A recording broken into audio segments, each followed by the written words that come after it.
welcome back to the IMNerd Podcast, guys. I'm your host, Freeway, and I'm here with my co-host, Kenny. And today we have a special guest with us. We have Robin Riggs, who I know from the Yu-Gi-Oh community.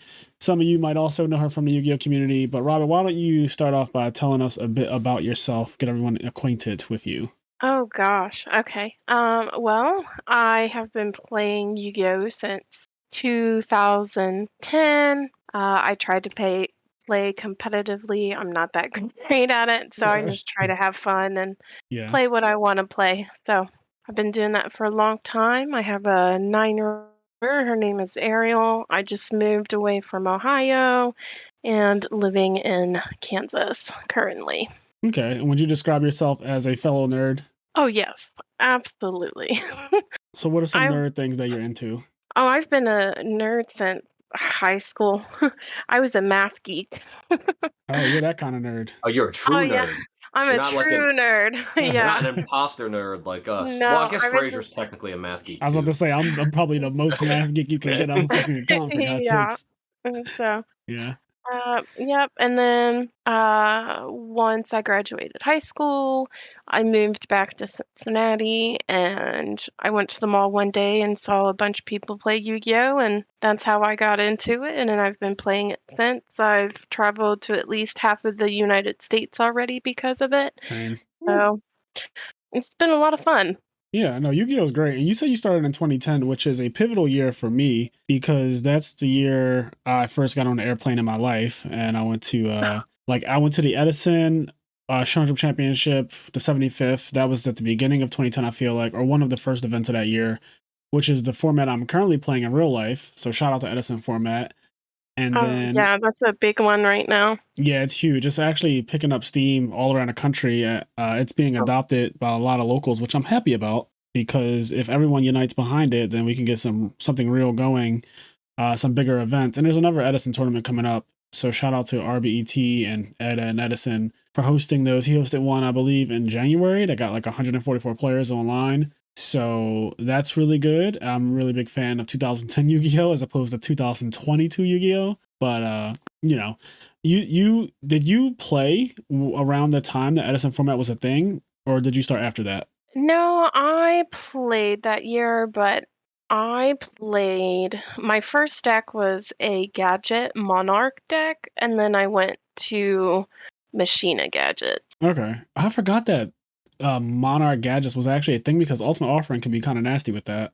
Oh yeah, that was such a nice card. I missed that card. Yeah, it's at 2 in Edison format too, and it's like I actually like the Gadget deck. I play Gadgets at Edison. I probably bring this up all the time, but I'm gonna bring it up again because I went 10-2 or X-2, and I got 34th place. So I was really close to topping that event with Machina Gadgets, but I lost out the tiebreakers. And that deck I think is pretty decent. I don't know if it's good with the lens of 2022 Yu-Gi-Oh! And like how hindsight has played the role. But when I was playing, I was testing Edison format with a couple friends in the last couple of weeks. And I did say, you know what, let me just try out Machina Gadgets. And I made it, 3 Upstart Goblins and everything like that. Took out some of the bad shit. And I was kind of like scraping, like low key. It's still, it still kind of gets there. Something Gadget set 4 is still very good. It gets the job done. I wanted to ask, this is not on the Yu-Gi-Oh! Topic, but I wanted to cycle back real quick. You gave us a quick bio. You said you're a super nerd and that your daughter's name was Ariel. Is that based off the Little Mermaid? Yes, it is. It is. I had such a hard time coming up with a name, and my father was giving, some old school names like Susan and like Rochelle and all that stuff. Not Susan. And and I'm like, no. I initially wanted to name her Willow, and my dad was like, I'm not having you name my grandchild after a damn tree. So I like Willow. Okay. Willow's kind of nice. Willow is a nice name. Yeah. But Ariel slaps. One of my close friends, his favorite Disney movie is The Little Mermaid. So yeah. Is that Anthony? Yeah. Okay. Who was just on the podcast last. So. Yeah, so I was watching TV and I noticed a commercial saying, "Oh, the Little Mermaid is coming out of the vault. You have a chance to buy the DVD special collection." And I'm like, "Oh, yep, that's her name, Ariel." Well, there you Her go. full name is Ariel Raven Riggs. Ariel Raven. Now, is Raven from Teen Titans, or is that just a bird you like? Or That's So Raven. It's not That's So Raven. It is from Teen Titans. Yes, I got it right. I felt it. Because I was like, if you're a nerd, it has to be, right? Like, it just has to be. Raven's one of the coolest characters from Teen Titans. And I actually really used to love that show as a kid, too. And clearly you watched it. Are you into, I assume, you're also into anime? Yes, I do like some anime shows. I'm not real big into it. Like you're not a like hardcore most fan. people, but I do love some anime shows. What's your favorite anime that you like? What you say?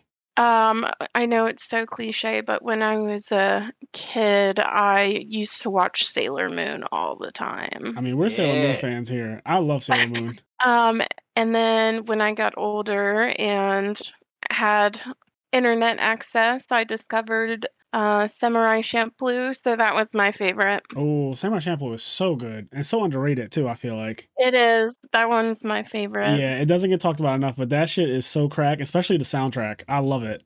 Oh, yes, it's so good. I have that song on my playlist somewhere.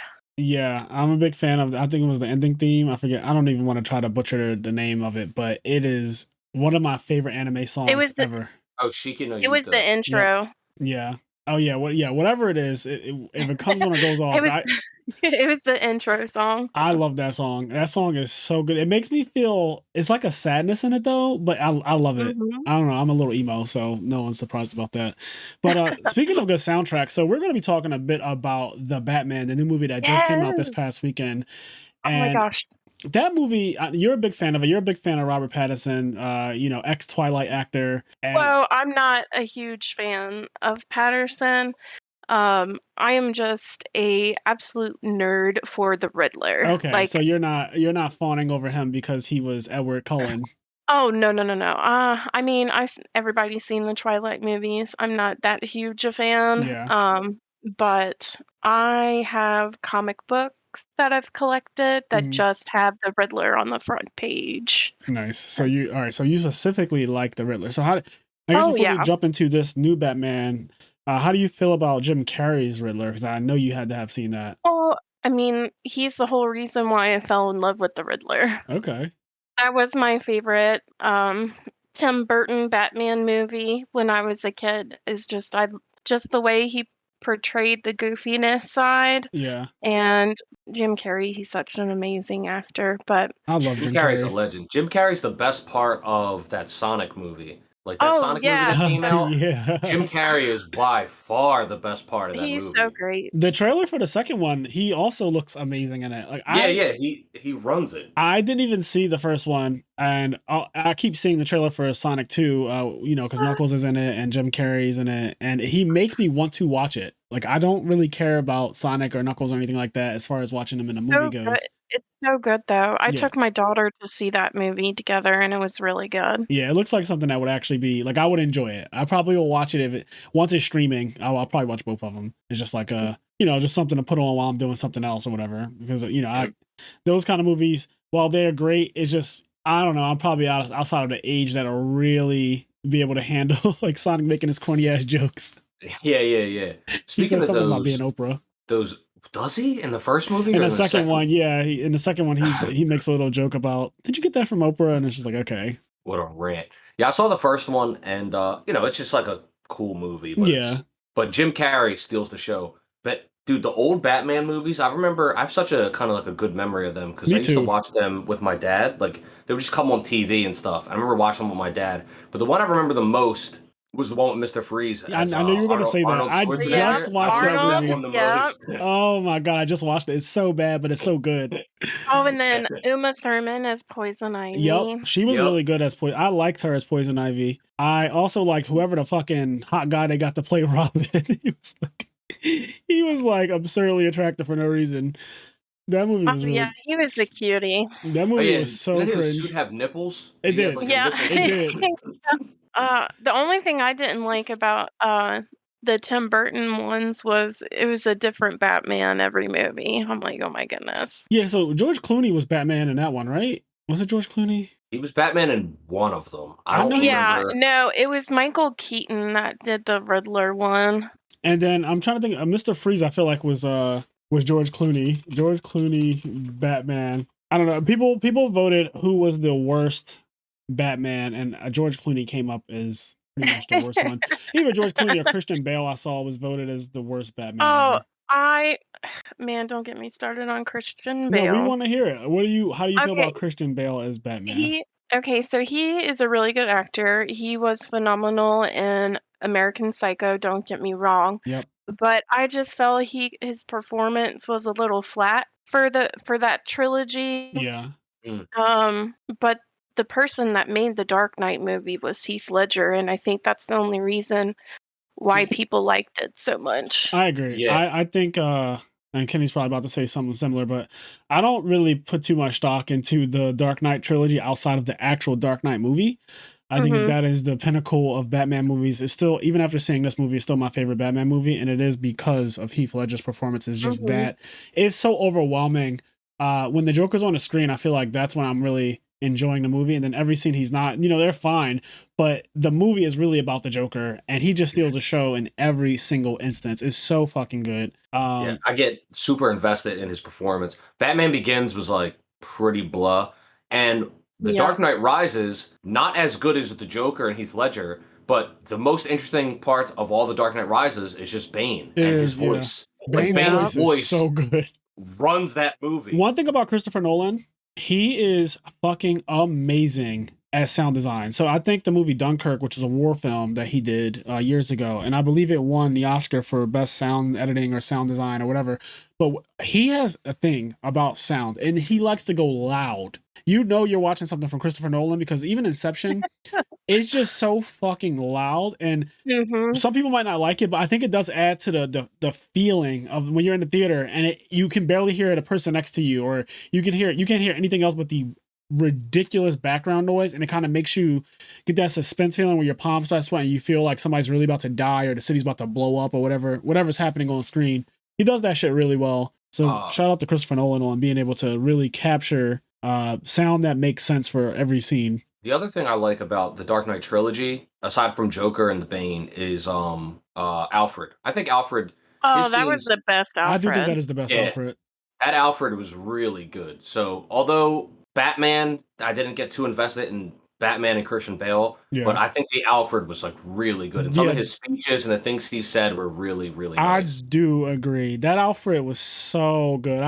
I know that guy is also like a famous British actor or whatever. I don't know his name, so sorry for that. But he really is. When I think of Alfred, I do think of him. Like I literally think of that guy. So as for the Batman, the new one, the 2022 version. So this movie starts off and they kind of let you know immediately that this is a young Batman. He's only been the Caped Crusader for 2 years. So he's very, very young.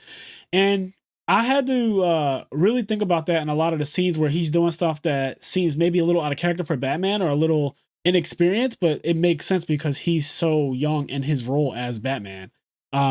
So a lot of the things that he does, like he'll get hurt in ways that I feel like are a little rash, or it seems like he's using something that might be a little experimental. And to me, that makes sense because of the fact that he's only been doing it for 2 years and he doesn't really fully understand, his like how to really play his role as Batman, like the person, especially. Go ahead. Oh, no. Sorry, you finish first. Especially because it seems like in the movie, they make it known that he abandons his identity as Bruce Wayne. He doesn't even care about being Bruce Wayne. He makes that, like, he blatantly does say, I don't care about that. I don't care about my family's legacy. That type of thing. Like, I don't care about the money running out because, he comes from a billionaire family, but he's just more so concerned about being vengeance, as he calls it. And that's his obsession is just that. Yeah. And I think a lot of people that say that they don't like the movie, on Facebook today, there was a couple of people that said he was soft. And I'm like, what? Yeah. Like, they don't understand he's young and he's still not fully grieved over his parents yet. And so he's just really just trying to avenge what happened to his family. Yeah, he's 20 years old. I believe that we can I think we could say that he's either 20 or like 22, but he's very young, early 20s, because they said in a movie at one point, it's been 20 years since the tragic murder of the Wayne family. So, you know, he's around like early 20s, something like that.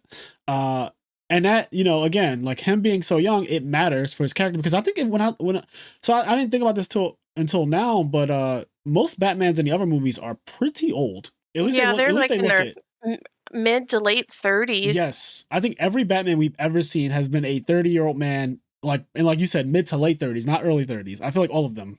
Yeah. So I think in terms of the hate, right. From what I've heard from most of the people that's seen it, you know, people have said it's one of the best, second best Batman or whatever. The holdover for people hating this movie, I think, is still just the actor. I think people just have it in their heart that they have to hate this actor. Yeah. Yeah.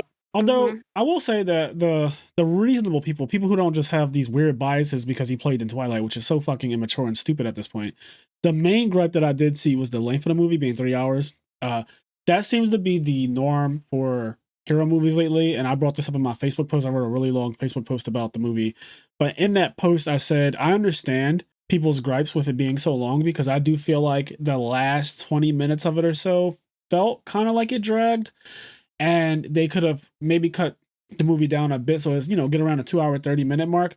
Although I'm a person I love long movies. I don't have a problem with them, but I understand when a movie starts to drag, it's like, okay, I'm over it, like end it, you know, get to a conclusion.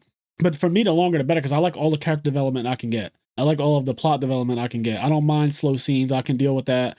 I watch Game of Thrones, you know, I watch Star Wars. I've watched a lot of movies that have a lot more talking than action. So I'm fine with those scenes that are just, you know, exposition and the characters kind of and it feels without words. You know, they just have the scene where there's ominous music playing, and he might be grieving over something or watching over the city and that type of thing. I like that type of stuff. It just adds to the overall feel of it, the atmosphere of it. And I think that this movie did a good job of the atmosphere of Gotham being this lawless place that's full of corruption. They drove that home pretty immediately.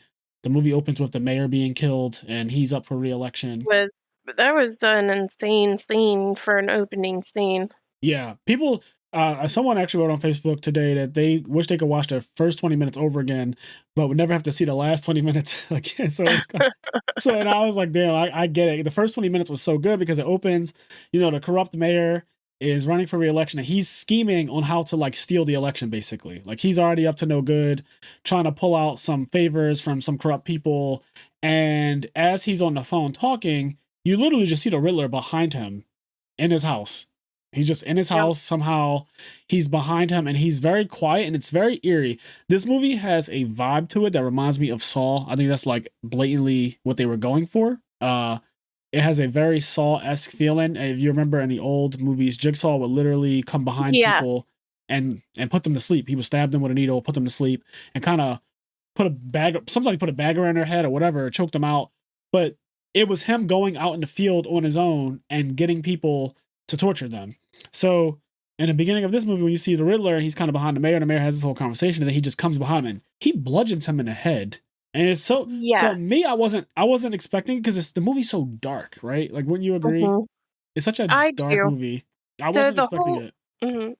So the whole reason why people felt the Jigsaw portion in it is literally because in the comics, Riddler does stuff like that. He does puzzles, like when we saw the rat cage and everything, and then the bomb around the neck. Spoilers, sorry. But oh no, I mean if anybody listening to this, we're talking about the new Batman movie. We got spoilers. Like, you're good to go. You're allowed to say everything and anything you want. Nerd out about the movie. Yeah. So the Riddler actually does that in a line of the comic books, and Riddler was the main reason why I came out to watch this movie to begin with. Like, I have a huge Riddler tattoo on my back. Like, I've been a Riddler fan forever. Oh, this one's deep for you. Oh, yes. Okay. I absolutely loved this portrayal of the Riddler because it felt more close to the comic book Riddler than anything else. Okay, so he Jim Carrey like that.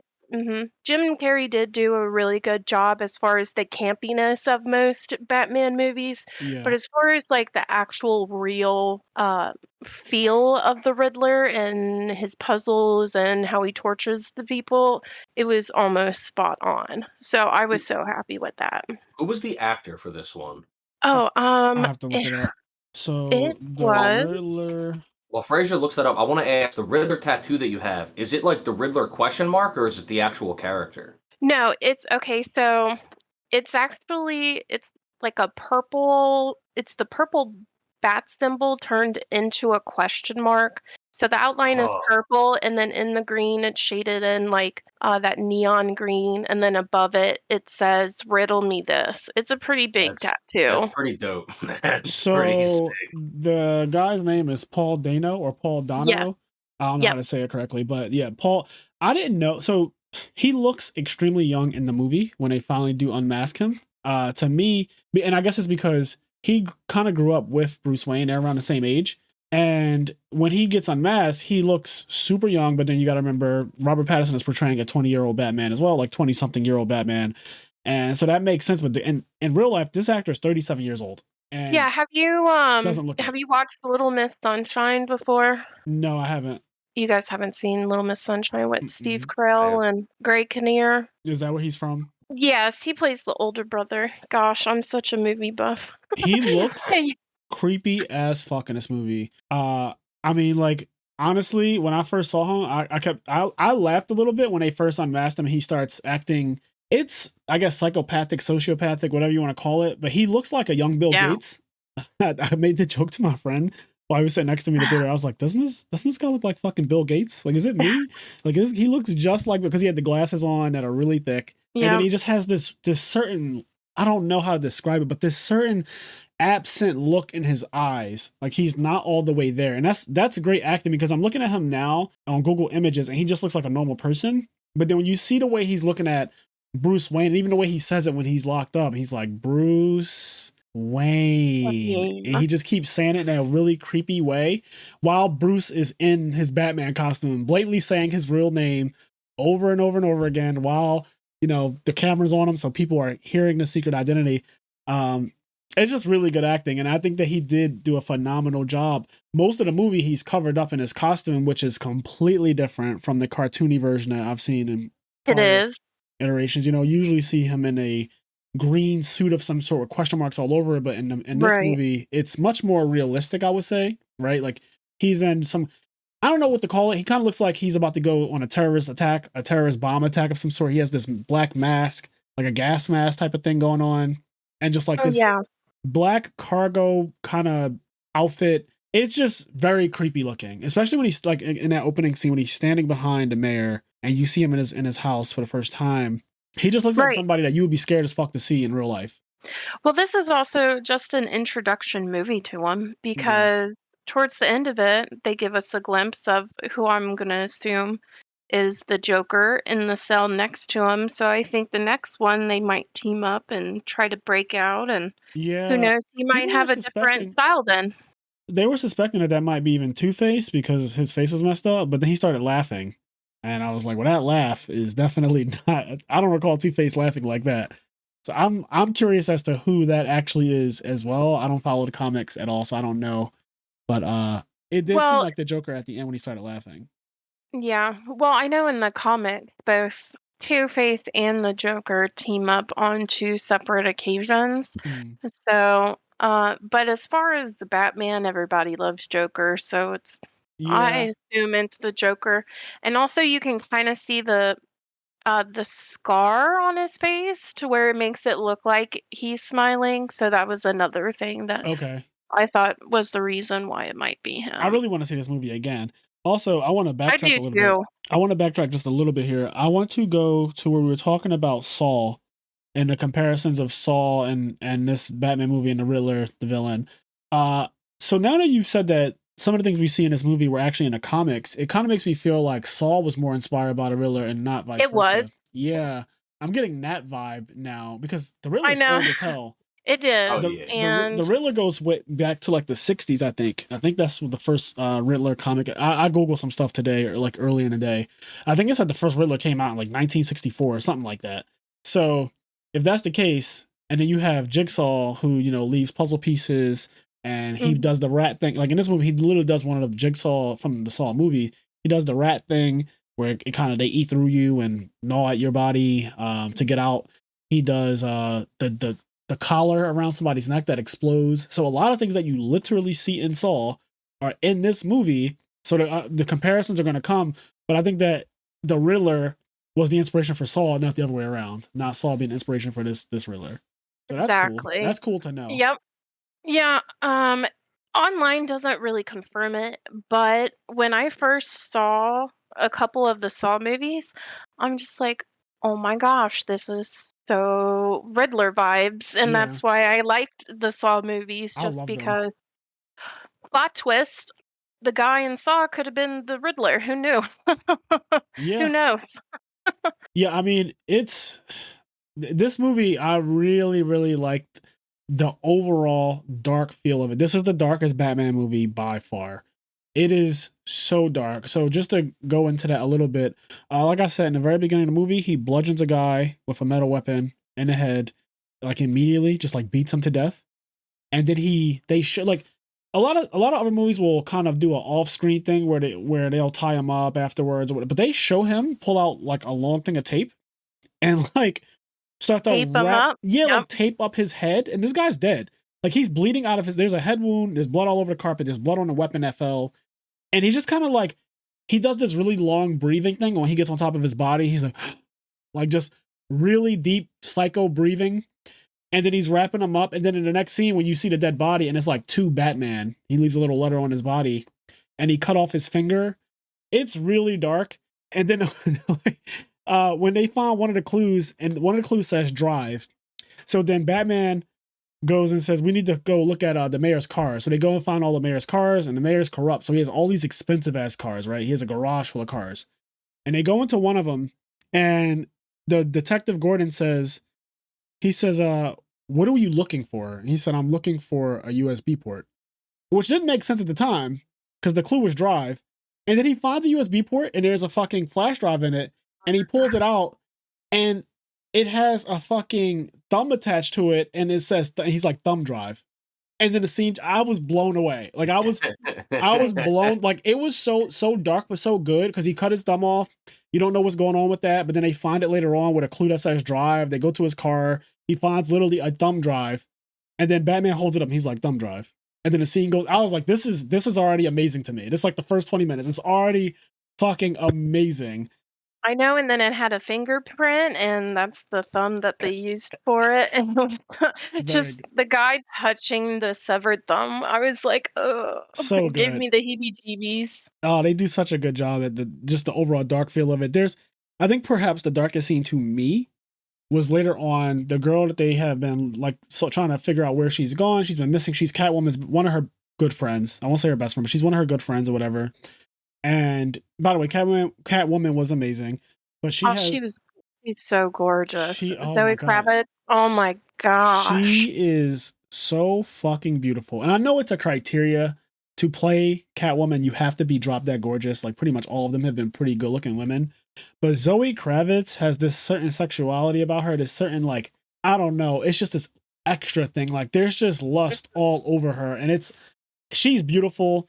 The way she walks is mesmerizing. Just her overall, the things that she does with her face. She's just really, really good at selling the sex of Catwoman. Like just being this provocative woman. But she has a friend who's gone missing.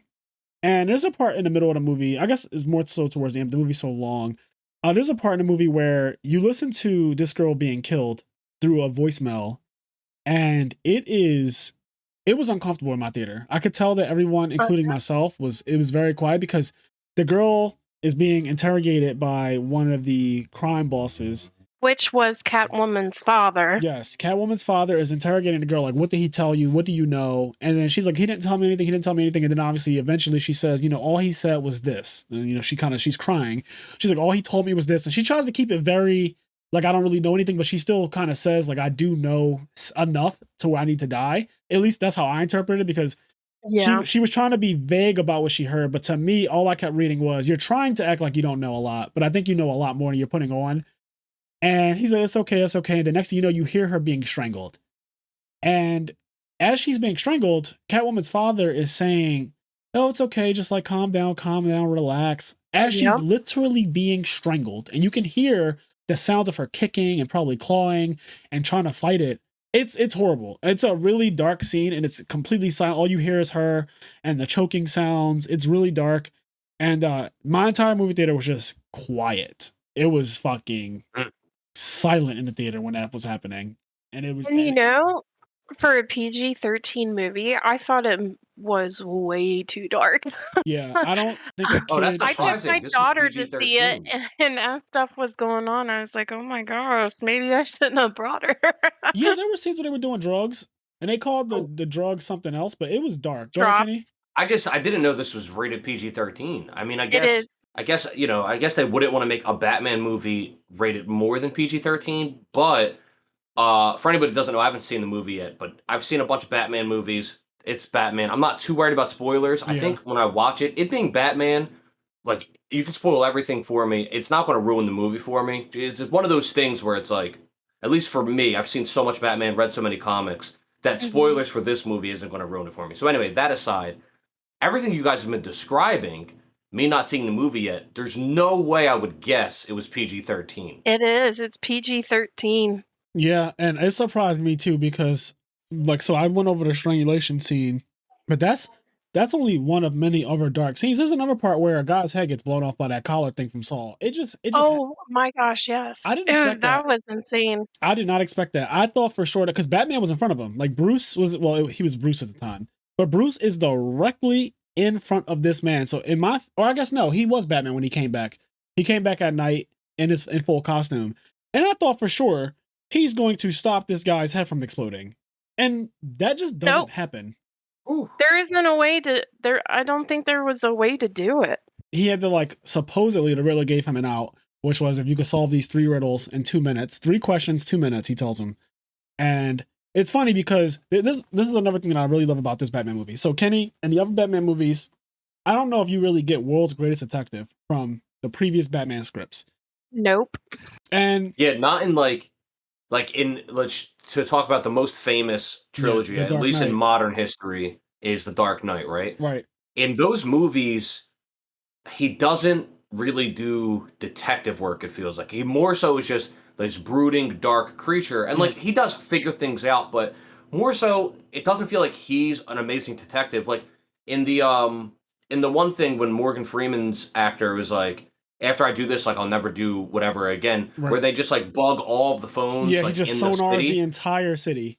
It's like, that's not you being a great detective. That's you sonaring the entire city. That's you illegally using everyone's phone as a GPS and a sonar to know every movement of every human in the entire... Like, that's not detective. That's just you having technology that is super illegal and super fucked up.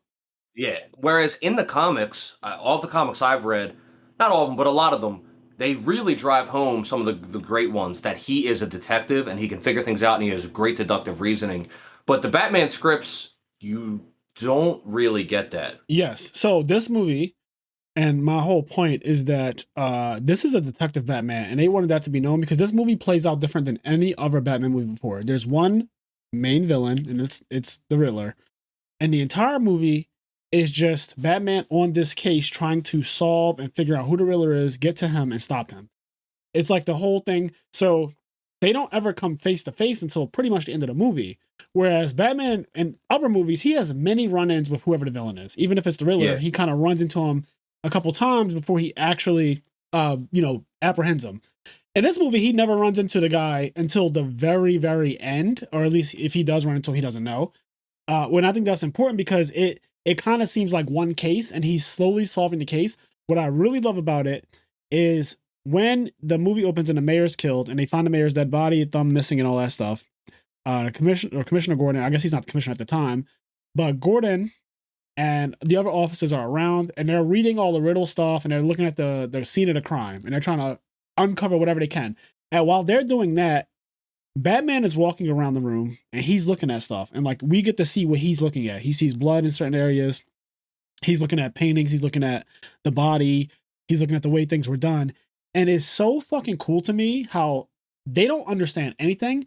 But then as soon as they say something, Bruce just answers, like Batman answers. And so they read off like one of the riddles and he's like, this is the answer. And then they do it again and he's like, this is the answer. He just gives these quick, he's so fucking fast. It's amazing to watch. Like that's why one of the guys, I kind of, on my long Facebook post about the movie, I said, this is a great version of Detective Batman. And he says, oh, he failed every time. And I'm like, I don't know how you think that. He's like, the Riddler outsmarted him in every turn. I'm like, well, no, like the Riddler left him a clue and Batman was literally the only person in the room to solve the clue. So he was the smartest person in the room every single time. Like, I don't know why you would think anything else. Like, he literally solved every single riddle up until the end of the movie. Up until the end. Up until the end, because I could argue that because even the Riddler was like, oh, well, I guess you're not as smart as I thought you were because he missed the big picture. Right. That was the last one. And this is probably the scene that scared me the most just because it's probably the most realistic out of what the Riddler did was when they were trying to figure out how to encrypt the video to see the video. And I'm thinking like, oh my gosh, he's going to out his identity and everything like that. But no, it ends up just him planning this whole mass shooting on these people. And I was like, oh my gosh. I was like, that was a complete twist I did not see coming. I didn't see that coming either. That shit, again, dark. And then it was too late to stop the bombs around the city from blocking the water, and then just the whole fact that Gotham was underwater was nuts to me too. I'm like, oh my gosh. Shocked the hell out of me. And that's where the movie kind of starts to drag after that for a bit, is like the Riddler is apprehended, and then Batman speaks to him and he says, you know, you missed like the biggest part of this whole thing.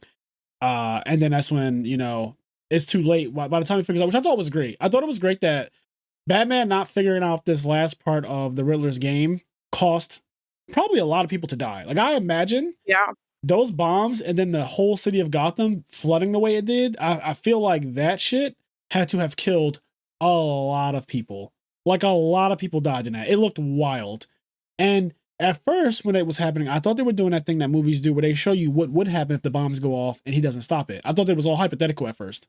And then come to find out, those bombs went off and that shit really happened and people have gotten flooded and drowned and died. And then the scariest part, like the Riddler's goal, his ultimate plan was to have everyone herded into Madison Square Garden. We'll just call it Madison Square Garden because that's what it is. So he has everyone runs to Madison Square Garden because that's where the mayor-elect is, the black woman who they had. She's about to become the mayor. She's making this big speech to everyone. So, you know, there's tens of thousands of people. And I think Madison Square Garden can fit like 80K people. So let's just use that as an example. You have all of these tens of thousands of people in one place and the city's flooding. They don't know it because it's all loud. You know, she's giving a speech. And then the water starts to come in. And these people are starting to not only drown, but then there's a group of terrorists who are going to shoot them with automatic weapons. I was like, this, like you said, very realistic and very, very, very dark and scary. And that shit made me so uncomfortable just watching it. When you see them loading up their assault rifles or whatever automatic weapons. I thought that. I was like, dang, that's a big old stack of bullets. Yeah, like it was just such a dark idea. Like, this is your goal. Like, this is one of the things you want to do is have people just be shot to death. Like, it's so simple, right? Like, it's not going to be a big explosion. It's not going to be some like disease or anything. We're just going to shoot people to death. Like, we're going to shoot people who are drowning, mind you. We're going to shoot people who are drowning, running from the flood in the city to try to find the one place in the city that has like, I don't know, maybe it's like elevated in some way because a stadium. They're all running there. And then when they get there, there's terrorists there with automatic rifles to shoot them down and mow them down. I thought that was crazy. I thought that takes a very American approach to filmmaking because that's, like you said, it's a very real thing. Like, we've experienced something similar to this. Years ago, there was a concert in Vegas. I remember that. Yeah, there was a guy, I think he was 60-something years old. Yeah, he was an old veteran too. Old veteran in the military. And he was on the 66th floor of a hotel that overlooked the concert. So you can see the concert from where he was at. And he had a ton of artillery in his room that he brought up through the elevator. He brought up through the elevators, just bringing in duffel bags full of artillery and crazy ass weapons. And he went on the 66th floor and just started shooting people. And he killed, I don't know, maybe 100 100 people, something crazy like that. And then he also wounded another 200 people. So I think 300 people in total were shot by him. But this is like, when I saw what the Riddler's ultimate like violent goal was, it reminded me of that real life thing that happened where it was only one person doing it though. And the Riddler had several fanatics who were like fans of his doing the exact same type of thing. I was like, Jesus Christ. Like this would be awful. If that happened in real life, you imagine like Rolling Loud or Coachella or whatever. If there was some kind of building structure next to it that somebody was on top of, or several people were on top of, and everyone couldn't get out, because, you know, when you're at a concert, like you can be stuck. Like you're kind of just fucking stuck. You can't really run unless the people around you go in the same direction, but then you might get trampled. And then even if that does happen, people are going to get trampled. So people are going to die from gunfire and from getting trampled. Yeah, it's bad. It was really dark, and that's exactly what was happening in the movie. Go ahead. What's scary about that is, everything you guys said is true. Like any of that could happen in real life. Like cults are still like there's still tons of cults. Like I know people don't really talk about it, and it's not always in the limelight with everything else that goes on. But there are still like multiple cults out there that really indoctrinate people and get them tricked into believing these things. Well, let's think about last year with January 6th. You got fucking people storming the Capitol, the nation's capital. Yeah. Literally, and they were violent too. Like they were looking to kill people. And luckily, some of the people that they were trying to kill either were moved off to safety or they just weren't there that day.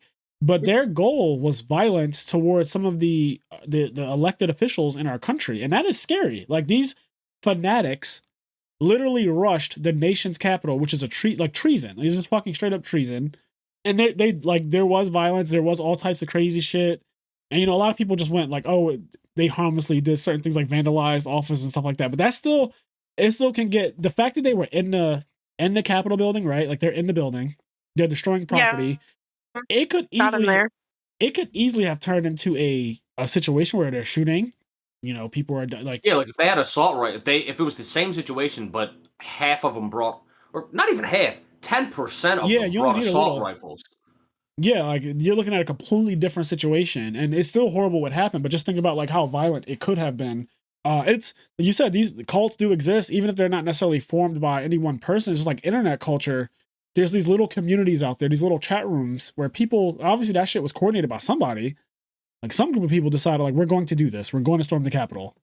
So that shit was a little too close to home when that was his plan. I was like, what the fuck? Because up until that point, he had been killing individual people, one person at a time. And he would always say, my next victim, right? Like it would always be my next victim. So it was singular. And then it became very quickly like victims, plural. And I wasn't ready for that. What do you think about the Penguin though? Colin Farrell did such an amazing job as the Penguin. Yeah, he was good. He was funny too. Very Italian. He was like overly Italian. Yes. I think my favorite part was when they tied his feet together and then he was jumping and it actually looked like he was waddling like the penguin. Yes, I think that was such a cool little thing, and it only lasted for a few seconds. But as soon as I saw that was cool. Because like obviously they're not going to have him be like the Danny DeVito penguin. Yeah, I love that penguin. Me too. Because he's so disgusting. He's so nasty, right? And he I loved the Penguin in the Gotham series. I never saw that. That's such a good series. I saw, I think, season 1 and maybe a little bit of season 2. I know I saw season 1, but I don't know how much more of that I've seen or even how many seasons there are. Oh, it's so good. It's about Gordon before he becomes the commissioner. And Bruce is just like a 13, 14-year-old kid. Okay. But it's really good. So he's not Batman at all yet. He's not Batman yet, but towards the end of it, that's when he like finds the Batcave, and his dad was actually working on something similar to what he becomes and stuff like that. And speaking of his dad, I absolutely love the fact that in this movie, you know, normally he's always portrayed as this nice guy, but he actually ended up making a deal with the devil and ended up getting somebody killed because of it, and which just added more to Bruce's eternal struggle, because now he's like, oh, my dad wasn't as great as I thought he was. Yeah, so the whole premise of this version of Batman, which in a way, this is an origin story, but this movie doesn't do it that way. We kind of just jump right into it. He's already Batman. He's already been Batman for 2 years. They don't do the whole thing where they show his parents being killed. They don't go over him being an orphan and all that stuff. They don't deep dive into that. They kind of just assume at this point, the Batman, which I love, because there's been more Batman movies than there have been of any other hero movie ever. Like, there are more Batmans. We know his origin. Everyone knows his origin. Everyone. So they don't spend too much time. They do it in a cool way, though. Like, obviously, they're going to throw out, like, oh, his parents were killed, and he was an orphan. He was a billionaire orphan, and Alfred was around. And they kind of give you all those little facts about Batman that we all know, but they don't do it where the opening 30 minutes is like, how did he become Batman? You know how he became Batman. So when we find out that his whole idea is like, okay, my dad was this super righteous person, right? My dad always did the right thing. He was one of the model citizens. So I'm trying to follow in his footsteps in a way by like cutting down on the crime, fighting crime. This is my idea of carrying on my dad's legacy. And then he finds out that his dad wasn't as clean of a person as he thought, and that he actually did do something that was a little shady, and it resulted in somebody being killed. Now, granted, his dad didn't intend for the guy to be killed. He didn't give an order to kill someone, but he did give an order to the mob. So he made a deal with the mob to like, okay, can you silence this person, right? And they took it to the level that that's how the mob silences people. They killed him. So and then because of that, the mob had something over his dad, right? And so that gave them power over the most clean, quote unquote clean person in the city. That gave them power over him because like now we have dirt on you, and that's like the best thing that you could have on somebody like that, because this guy's he's going for, I think his dad was going for mayor or something like that, right? Yeah, he was going for mayor. Yeah, so he was going for mayor, and there was some dirt that was about to come out about Bruce's mom, Martha Wayne, who was I guess. She had mental health issues, in and out of psych wards and stuff like that. So there was that whole thing about that, which I thought was also pretty cool. They touched on like the mental health aspect.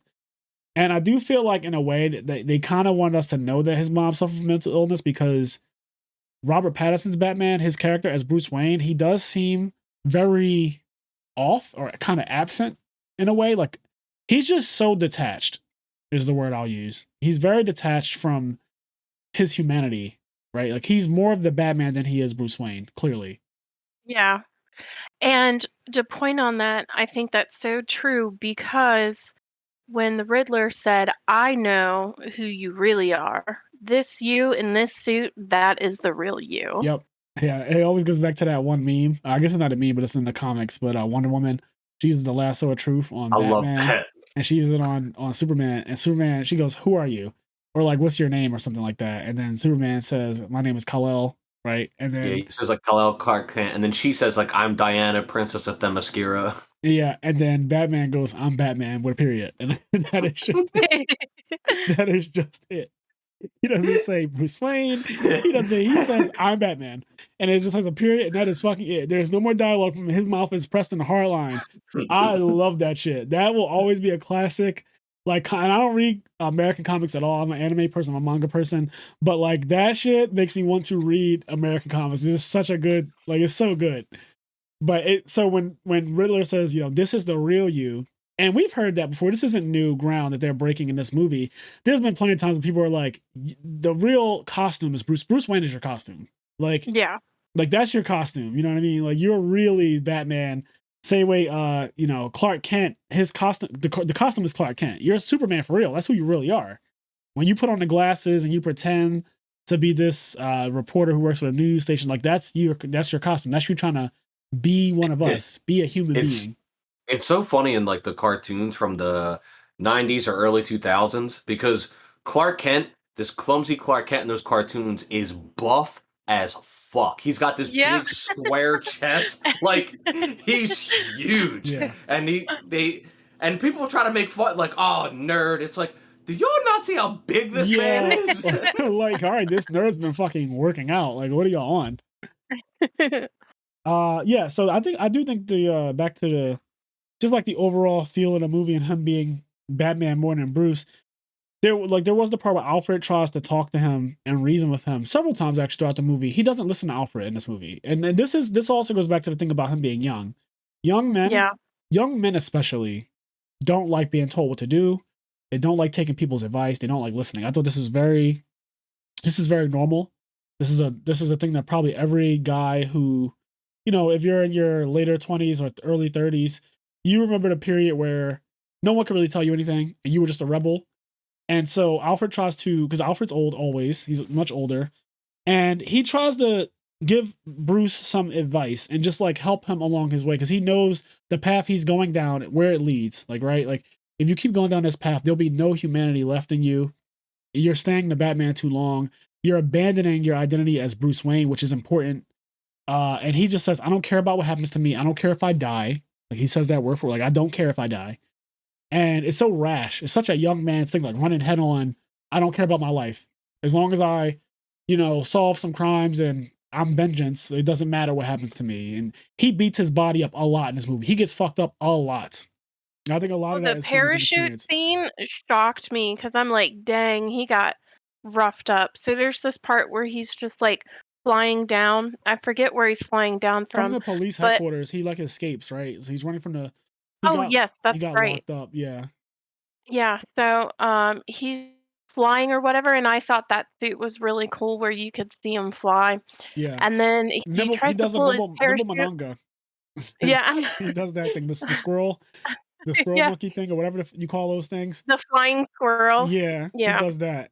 And so when he's coming down and he tries to put his parachute open, it doesn't open quick enough, and then he just slams into this bridge because the thing gets caught on it, rough. And then oh my gosh, he gets so roughed up on that. He gets up and he starts limping away, and they end the scene. It was really good. My question is, though, when he's on top and he's fighting the mass shooters, he injects himself with this green serum. I don't know what that is. So I was thinking, okay, Eva, that's drop. Is that what they called the drug or whatever in that movie? Yeah, they were droplets, whatever. Okay, drops. So either that was that drug or it was just adrenaline.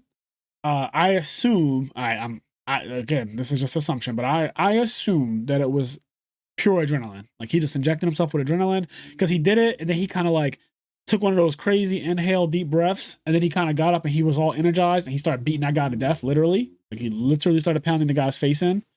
It could have also maybe been whatever. Maybe if they do continuations of this, they'll introduce a new Bane. Yes. Oh my god, I was just about to say that. That was my theory.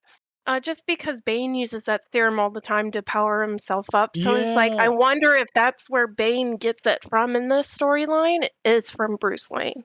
Yeah, because wasn't Bane in the movie with Poison Ivy and Mr. Freeze? Yes, but Bane was Poison Ivy's pet, which I didn't like that much. Yeah, and he had that green shit being pumped through his body. Also, you said, Robin, whatever he stabbed himself with in this movie was green, right? Like, I feel like yes, it was green. In the comics, and in the cartoons, like, the tubes are almost always green. The fluid that goes in the Bane is green. Yeah, maybe that will be used later on. They're setting up a lot. And I did hear that the director, was it Matt Reeves or something like that? Matt Reeves, yes. I heard that, people were talking about the length of the movie. He said, yeah, I had to do that because it's the first movie in at least a trilogy. And they wanted to lay some groundwork for the next 2 movies, he said. So, I mean, in my opinion, I hope that he doesn't feel pressure to I have to make the movie 2 hours and 20 minutes.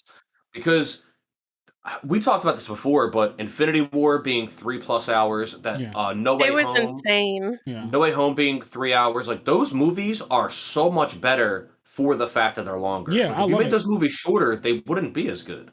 Yeah, right. People complain saying, "Oh, they didn't go into this backstory.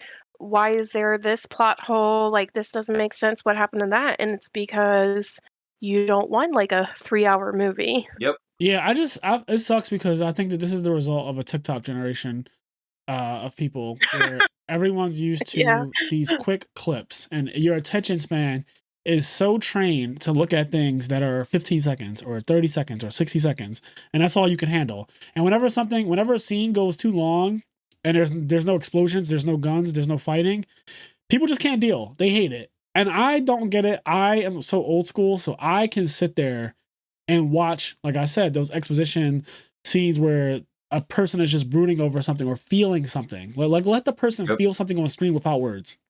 Oh, me too. If I can sit through Titanic in one sitting, I can sit through a 2.5-hour superhero movie. And don't get me wrong, this Batman movie, I don't think there were any like super wasted scenes or anything. I don't think that I watched a scene I and was think it like, was detrimental to everything in the story's background and all of that. I think that like when you watch it, Kenny, I don't think that you'll be sitting there wondering what's going on. In fact, I think that the movie holds your interest with the murder mystery aspect of it, or with the where in the world is Carmen Sandiego vibe. Yeah, that stuff is super interesting to me. That the mystery, we talked about that in various episodes, like Demon Slayer or Attack, whatever. Yeah.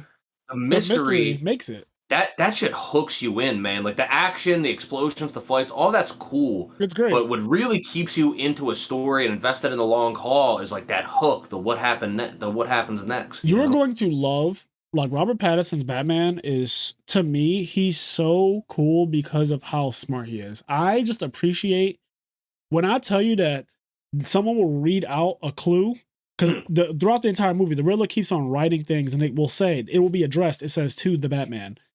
And other people will read it, and then you'll just see Robert Pattinson like look down for a second, and then he'll just say the answer.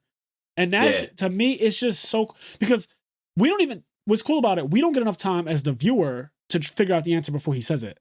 Yeah. It's quick. They want us to be aware this guy's brain is next level.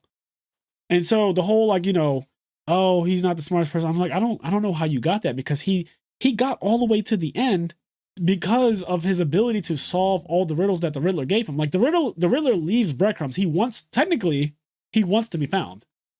That's kind of how how I feel, right? Like he's one of those type of killers, and this is not new either.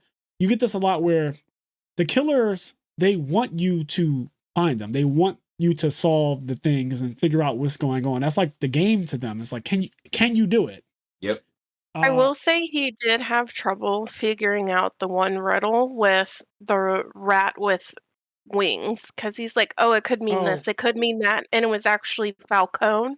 Yeah. And I was like, oh, you were doing so good. Why can't you figure this one out? Again, 2 years in, that one was really good, because he thought like a rat with wings, is that like a penguin? So at first thought it was pigeon a penguin. Stool. Yeah. That was good. I think that was really good because it could mean multiple things, right? So it's not as on the nose as a rat with wings. It's not just a bat, because technically, like, bats are in a way rodents too, and they even look like it. When you look at a bat, you see they kind of look like mice. But I do like the idea that shit was used for basically a triple entendre. It could be the penguin in a way. It could be literally a bat. And then obviously Falcone, the actual. It was all three, if you really think about it. Yeah. Because Batman was his left target too. It was. Yeah. It was really brilliant. At one point, didn't he? So at one point, his target was Bruce Wayne, and then at the end, his target was Batman. Or how did it go? Yeah. So it was Bruce first, because that's when he sends the bomb and Alfred gets hurt. Yeah, that shit said to Batman, and he fucking read his mail, and I was like, oh, this is a I know. a story about why you don't open people's fucking mail. I think it would have went off anyway, whether he opened it up or not. Probably, but I do think it's funny that shit was not addressed to him, and he opened that man's mail, and he got fucking blown up, and I was like, well, Alfred, that's what you get. Well, if you look on the front of the package, it has the same writing as all of the other cards. So I was thinking that's probably why he opened it up, because he knew who it was from. Oh, yeah. I mean, the second he saw it, he knew exactly. I don't think there was any question who it was to, but I think Alfred, being just the person that he is, because he considers himself a protector of Bruce, and he was always going to open that shit. There was never a world where regardless, he was never not going to open that mail. And I just think it's funny. Federal felonies. Yep. Like our parents. Our parents do that shit on the reg. I've had my mail opened by my parents a couple times in my life. I'm like, stop doing that. Like, do not open my goddamn mail. Yu-Gi-Oh packages. I want to know who leaked the voice message of Falcone killing the girl, because I thought it was Catwoman that did it. But I'm not so sure. So she's the one who plays it, but you mean like who leaked it to everybody? The media, yeah. You don't know. Maybe there are some loose ends in this movie that'll kind of be brought up in the next one. And I will say, typically in a trilogy, The first one is pretty good, right? Depending on how it goes. But then the second one, because they don't have to worry about origin stories at all, the entire movie can just focus around whatever the plot is. I feel like the next version of this Batman is going to be amazing. Like, this one was amazing too, don't get me wrong, but I just feel like the second one will be even better. I think so too, especially if the Riddler is in it again. You really want the Riddler again? He's an Arkham. Yes. Well, the guy who plays Riddler, I've been a fan of him for a while because the first movie I ever saw him in was in like 2002, and he was playing a teenager in that movie. Okay. He looks so crazy. Oh, he does look crazy in almost any movie he does, and that's just a really good job. That's just his facial expressions. Well, he does play this like one crazy priest in this movie called There Will Be Blood, and he does a really good job in that too. Pretty sure I saw that. That movie sounds way too familiar for me not to have seen it. There Will Be Blood.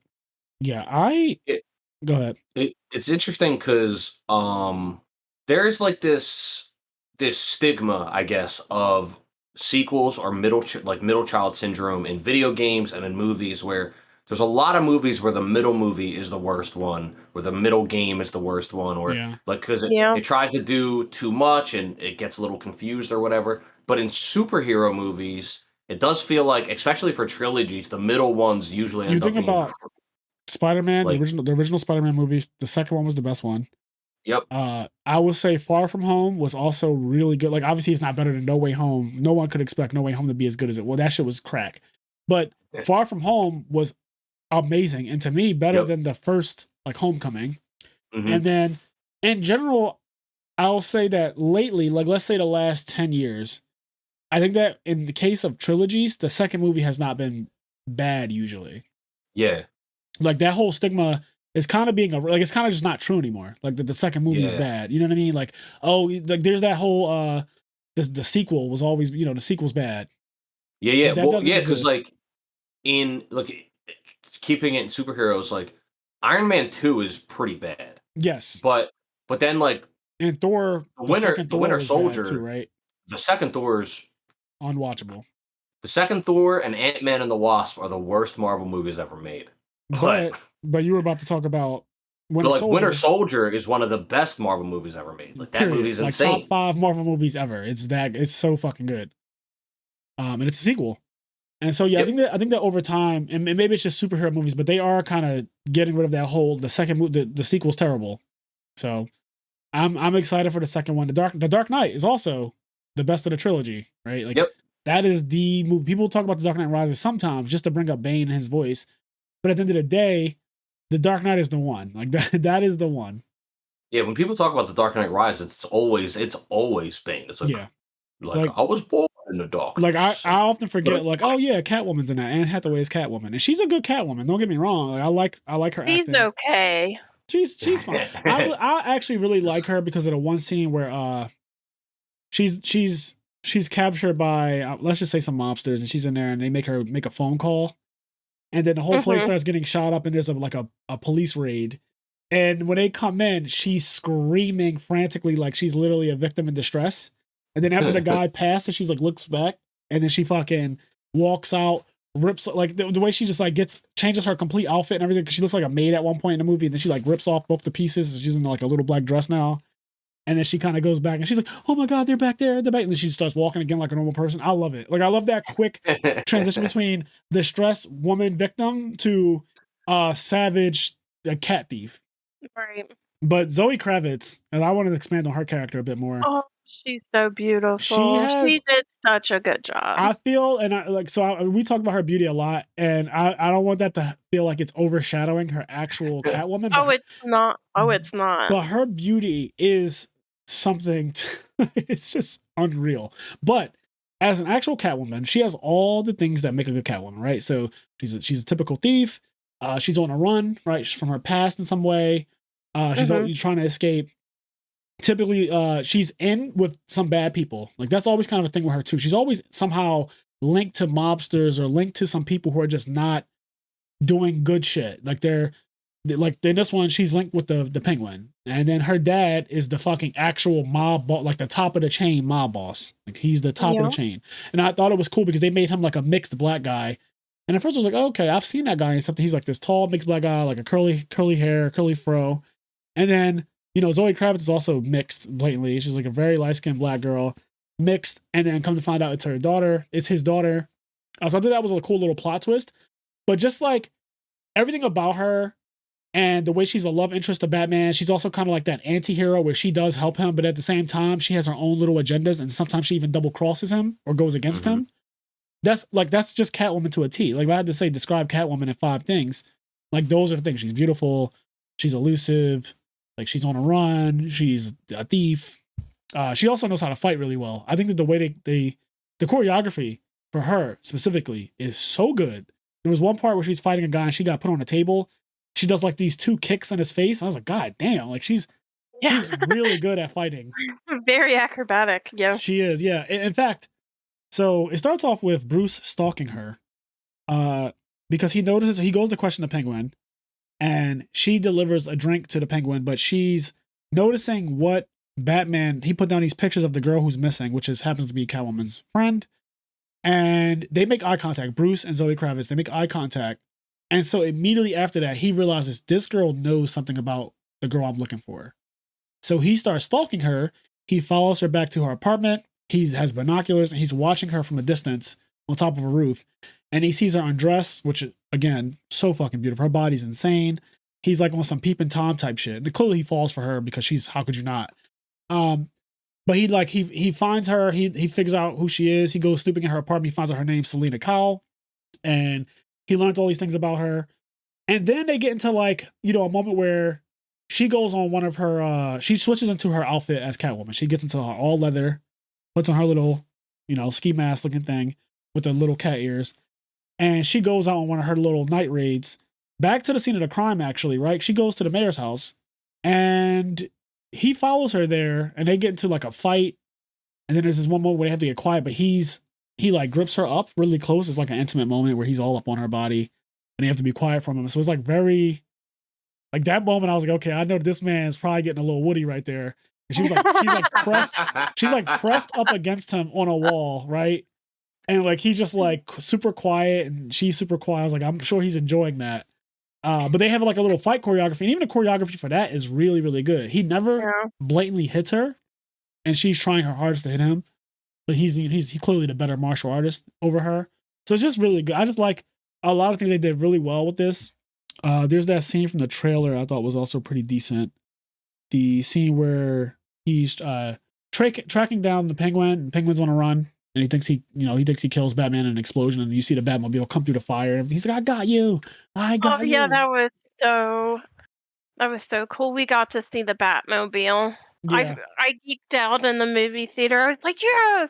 You could tell that a lot of this Batman's technology is a little, so I won't say it's outdated or anything because it's clearly broken as fuck for the world he lives in, but you could tell it's going to go further is what I want to say. Right. So it's just the introduction. It is. His Batmobile could use some work. You could tell, right? Like it seemed a little, in fact, when he first started the Batmobile, it was like it wasn't moving at first the way he wanted it to. And then it kind of it kind of blew out, and then it kind of was able to get it started up again. Yeah, it kind of stalled at first. So go ahead. I was going to say, something that's kind of funny is that the Batmobile is such a big part of the Batman movies. Yeah. Whereas in the comics or even in the cartoons, when people watch them, they're not like waiting for the Batmobile. No. But in every Batman movie, like it's always a thing people talk about. Like people are like the Batmobile for some reason in the movies is like a big part of Batman movies. Seeing like, people want to see the fucking Batmobile.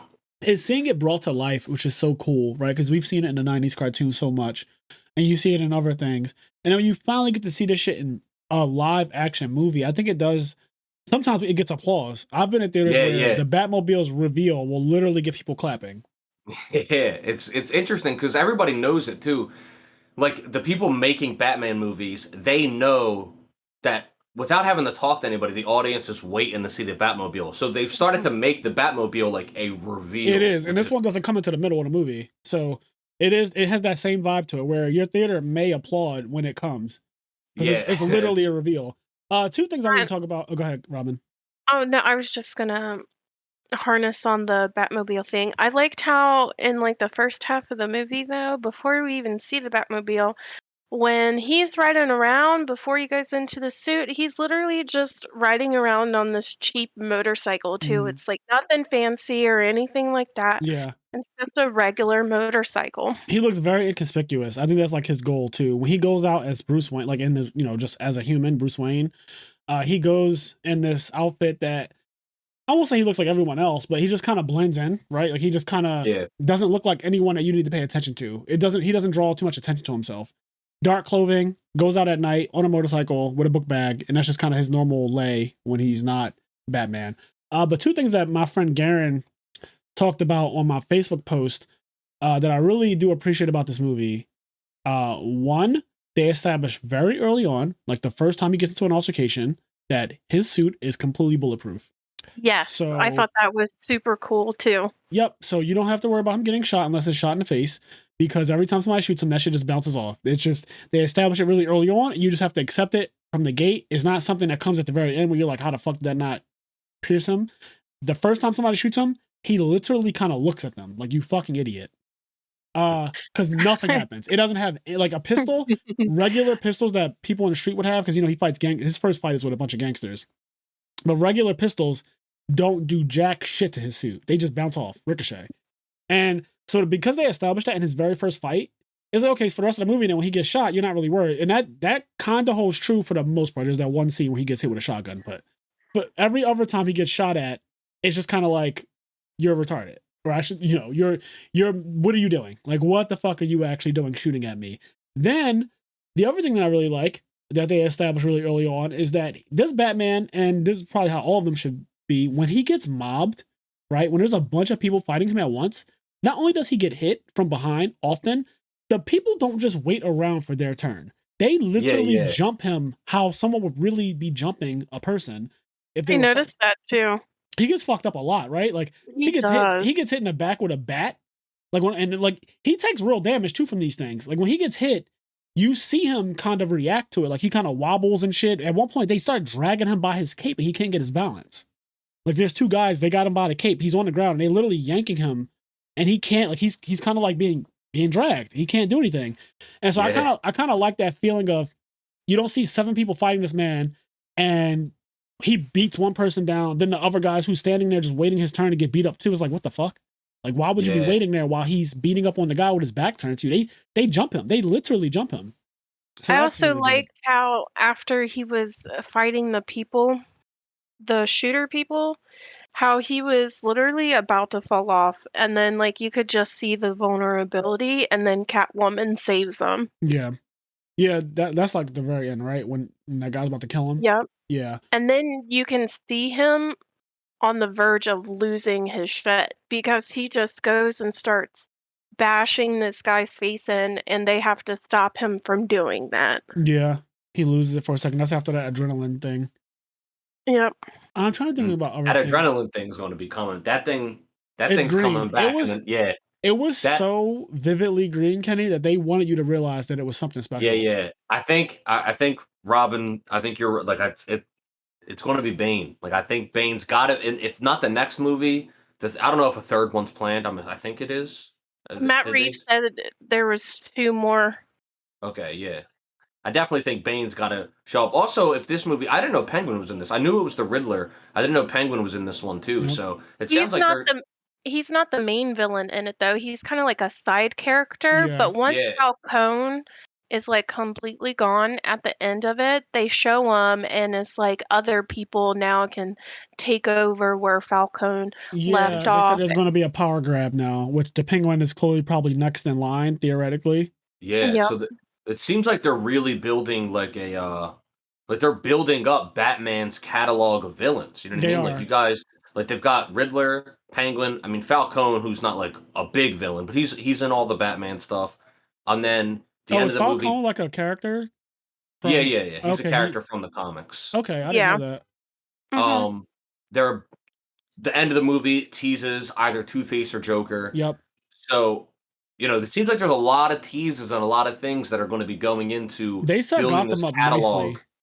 Yeah. They set Gotham up very nicely. Also, because the Gordon that he's been cooperating with the entire movie. So I don't know the guy's name, but he's a great Gordon already. I like him a lot. I don't know how you feel about him, Robin, but I did like the guy that got to play Gordon. Oh, no, I loved him as Gordon. He's really good. He's really supportive of Batman. Funny. And there was one part where Batman says no guns, and he said, "That's you."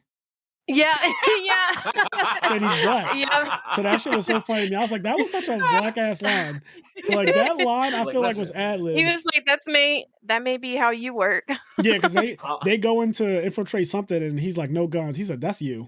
I love that part. I laughed at that cop, all right? Like, you need to relax. Yeah, like you need to chill the fuck out. I thought that was so good. And other things are true. Other things are key to Batman, like the whole "I don't kill" thing. So Catwoman, she's about to kill somebody, and then Batman's all like, you'll be no different than your father. You'll be no different than them if you sink to that level. So he doesn't. He chooses to not kill. He tries to get other people to follow that same ideology, but Catwoman says, "I don't subscribe to that." And though she does try to kill her victim. And then Batman saves the person, as you would expect. But I do like that he, even in his madness, he typically is on a no kill thing, and then at the end he did lose his shit and start to beat that guy up really bad. But yeah, this movie, it's really, really good. And even though it's PG-13, it often doesn't feel like it. When they went to that nightclub, it really doesn't. Oh yeah, that nightclub was something else. The nightclub gave me vibes of something very sleazy. You know what's happening there. You know that people are selling sex. You know that there's Johns in there buying from prostitutes. Like it's the whole typical Dark Knight, that nightlife, that sleazy underground environment. And then you find out that all of the city's political leaders they go there, like they frequent there. Like you'd see Biden and Hillary in there and shit like that. Like that's the type of place that it's one of those places. And even darker than that, they showed them getting high. Like one of the city's councilmen is blatantly there, and he's just like doing the drop or whatever they call it. DA. Yeah, he's high out of his mind too. Like he's very clearly high, and he's attracted to Zoe Kravitz, and he's all like nasty and greasy and trying to like, you need a ride, and do you want to come back with me, and that whole thing. It's just very, I don't know, it has that vibe of what's going on here. They don't have to blatantly show you people buying sex, but you know that they are. And then he does offer her, like, do you want some of this blow? Like that's what I took from it, right? Like, do you want to get high with me? He offers her drugs. Do you want to drop? Yeah. And I was like, well, that's just blatant, right? Like you just asked her if she wants some drugs. Like, so PG-13, I don't know. Like when I think about a little kid seeing this, I'm like, damn, this is as dark as I can get. As far as like the only thing they could do more is show them literally closing one nostril and snorting. Yeah, after the end of it, I was like, maybe I shouldn't have taken my 9-year-old daughter to see this movie. But PG-13, you didn't really expect it to be so dark, but it was. It was very dark. The guy, again, that collar scene when that guy's head blew, I was like, oh my God. I was like, okay, Batman's here now. He's going to solve it. He solved all the riddles pretty quickly too. But yeah, that guy's, I don't think like you said, I don't really think that guy's collar was ever coming off, given the amount of time he had to solve everything. Like 2 minutes. Oh, well, the last question, he refused to answer it because he said, I'm a dead man either way. So yes. I'm going to go out on my own terms. That is how it went. Because he said, even if I survive, like because he said I have family. So, like even if I answer that question, sure, I might live today, but I'm going to die not only in the long run, but then my family's also at stake at that point if I do that. And I agree. I get his logic, even though I think self-preservation, when I think about self-preservation, like there's no fucking way I'm going to sit there with a bomb collar on and not try to save myself. And I'll worry about all the other stuff after that, personally. What was the question? Who's the rat? Who's the rat? Yeah, who's the rat? And he wouldn't say who it was. Because one of the big themes of the movie is, so the Riddler's goal, at least in the beginning, is to expose all of the corruption in Gotham, right? This is, typical type of thing. He wants to show, it's just like the Joker in The Dark Knight. He wants to show how corrupt people are if you put them in situations. Remember when the Joker gave 2 different boats and they both have the detonator to the other boat, and if anyone presses it, the other boat blows up? Well, that's what he said. One boat was like all these rich, fancy people. The other boat are all these prisoners. Yep. And then they're like, well, we should just kill them. They're all prisoners. And then they argue over the remote and all that type of thing. And I thought that was amazing, right? But no one ends up pressing it. And we don't even know if what the Joker said was true. Well, we know whoever pressed it could have blown themselves up, which is how I think it really would have played out if somebody pressed it and he would have laughed and been like, they killed themselves. But anyway, the Riddler is kind of on that same thing where he's trying to expose like how fucked up the people are in Gotham, but mainly the upper echelon people and the lies and the corruption. So that's this overarching goal. And there's this rat theme. There's like this whole theme in this rat going on about the mob and the police and how they solved this one big drug bust like years ago, and who actually was responsible for that. Like who was the person who gave the drop on this huge drug system. And then now come to find out the entire political and justice system is behind it. Like they took over it. So after the drug bust from years ago, the judges, the councilmen, everybody, they're all they're all now the ones controlling that. They didn't dismantle the system. They discovered it. They did a drug bust on it and they said they dismantled it, but then they ended up just taking it over and continuing it. Yeah. So it's that type of thing. And he's like, I want to expose like who's the one who gave that drop back then. And that's like a big that's like one of the bigger riddles of the movie. And then when you get to the part with the bomb collar, he doesn't say who it is because he's like, I have family and stuff. And he lets himself die. Mm. Right. So one thing that I thought about a lot, because in a lot of Batman movies and the comics, Bruce opens up the orphanage, right, for young boys and stuff like that. Yes. And I think in this movie, because of the Riddler said this is the reason why I am, it's because after Thomas Wayne dies, the renewal program and to help the orphans and everything didn't happen. So I think this was a stepping stone and for him to start that. Right. Do you get what I'm saying? Yeah. And also that little boy, so I keep forgetting, but the mayor's son, I guess it was. Yeah. They show him a lot in the movie, and you know, people speculate like, oh, that's going to be Robin or whatever. I don't know what they're going to do with that character, but he was shown a lot, that little boy, and I do think that they're going to do something with him because I feel like there's no reason to show him as much as they did. But yeah, did they maybe have him to say his name? I don't think they did. The only reason why I think they showed him a lot is because I think Bruce felt a connection with him because of how the way he lost his dad. He's an orphan too, so like they have that connection by default, and he sees himself in him, which you know that makes sense. Like that does make sense to me when they showed him like 3 or 4 times. I was like, okay, is he like Tim Drake or whatever the other names that Robin go? He has so many different iterations, but I wonder if he's one of them. And they're probably saving that type of thing. Like the end credits, the post credit scene didn't really give us anything either. Like there was nothing really to latch on to. It's like at the end you got that guy who's probably the Joker, his laugh and everything like that. He was like trying to be friends with the Riddler, but you don't really get much outside of that as far as like what the next movie is going to be about. Like it kind of just was like, oh, maybe the Joker. Even if they said his name, they would probably do some tricky stuff where you wouldn't, because I remember, I think in Dark Knight Rises, everybody was speculating that the cop, I think it's Levitt. What's his whole? Levitt. Levitt. Everybody was saying that he's the Robin, and then at the end of the movie, like he shows his passport, and he like his whole movie has a different name, and then when he finally shows his passport, he reveals like it's one of the Robins or something. He has like the right name or something. I forget exactly. You're right though. I think that the whole time he doesn't have the name of a Robin, and then when he shows his real name, it is the name of a Robin, and then he discovers the Batcave. Yeah. Blatantly. Yeah, and since we're on the subject of Robin, I know you watch Euphoria. You know the kid that plays Ash? Yes. So he actually wants to be the Robin in the next Batman movie. Oh, really? With Robert Pattinson. Yeah, he said he would love to Robin with him on that. So that's interesting to me because Ash is very small. And I guess that kind of would make sense if it's like a young, like a really young boy. And we see how... Like Tim Drake or something like that. And we see how Bruce kind of trains him up from a young boy to be Robin, like grooms him to be Robin, as opposed to him being like an older teenager with the body of a man already, and then he's like Robin from the gate. It would be kind of cool to see him go from like, how did you even get to this point, right? Right. Like grooming him. Because this Batman is so young that if he has a Robin, you know, Batman is always pretty, like he's pretty well ahead of Robin in age, like every time. Yeah. So it would make sense that because this Batman is so young, that Robin will have to be really young. Yeah. That's I like stuff like that when different actors, whatever, are super fans of something. Like I know Donald Glover for years was like, I want to be Spider-Man. And he didn't get to be Spider-Man, But he got to be in it. He got to be in a Spider-Man movie, which is really cool. I'm sure he was like as a person, he was probably so fucking happy to be in a Spider-Man movie. Yes. Yeah, that was pretty cool. Anything else we want to say about the Batman, Robin, before we transition to something else? No, I think that's pretty much it. We covered almost about everything. Yeah, we pretty much. feel. Yeah, we got a lot of it off. And if there's something that we missed, you guys can write into IMNerd Podcast at gmail.com.